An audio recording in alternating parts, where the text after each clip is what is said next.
John, thanks so much. We want to ask people to perhaps take a look inside your pantry this morning. What do you have in there? Is it good for you? It may not be, even if you think it is. We have Dr. John Day here, a cardiologist from Intermountain Medical Center's Heart Institute. Thanks so much for being here. My pleasure. This is something I feel very passionately about. Half of all Americans have high blood pressure. And while certainly genetics may play a factor, our lifestyles are critically important. And number one on the list, salt. Salt is one of the biggest leading causes of high blood pressure in our country.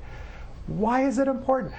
High blood pressure can lead to heart failure, heart attacks, strokes, dementia, kidney failure, blindness, autoimmune diseases. Okay, the list it'll goes kill on you. and on. It's not good. No, not at all. We need to try to minimize that. Okay. And I'm the first one to admit it is hard, it is difficult, especially when you're busy, you've got young kids. Quick grab this for a quick lunch, quick dinner, chop up some hot dogs, put it in. Dr. Day, how do you get around that factor when you need the convenience in your life? It's tough, and I struggle with it as well. I have children. They like this as well. But we need to try to, as much as possible, try to move to as unprocessed foods as possible.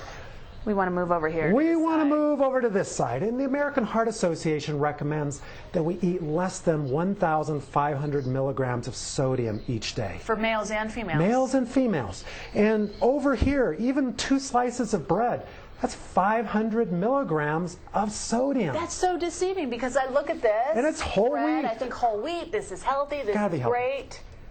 No. So it comes down to reading the food labels.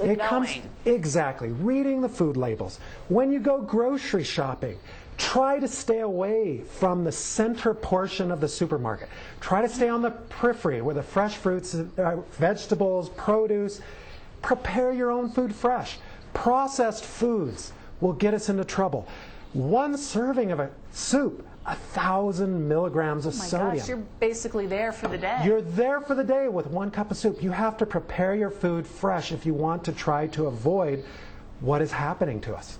And it plays into so many things, as you pointed out earlier. Exactly. So aside from the fruits and veggies and, of course, the good healthy nuts, what sort of meats do you recommend? Kind of the heavier staples for a healthy diet.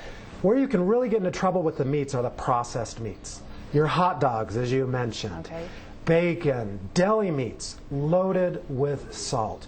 You need to go as fresh as possible. Avoiding processed foods. When I talk with my patients about this, they always tell me, but doctor, I never use the salt shaker. 80% of the salt in our diets comes from processed foods. It's already in there. It's already in there. It's the food companies.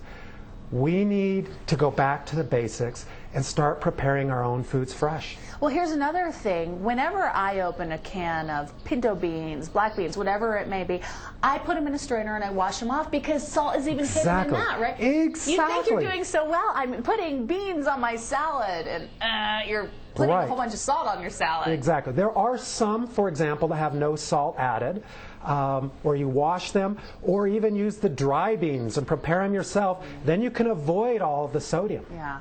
That would be nice if I had a little more time. Yeah, that's the Everyone challenge. needs these shortcuts. So if you can learn about these things and educate yourself on little things that you can do, you can substantially cut out some of that sodium in your diet. Read the labels.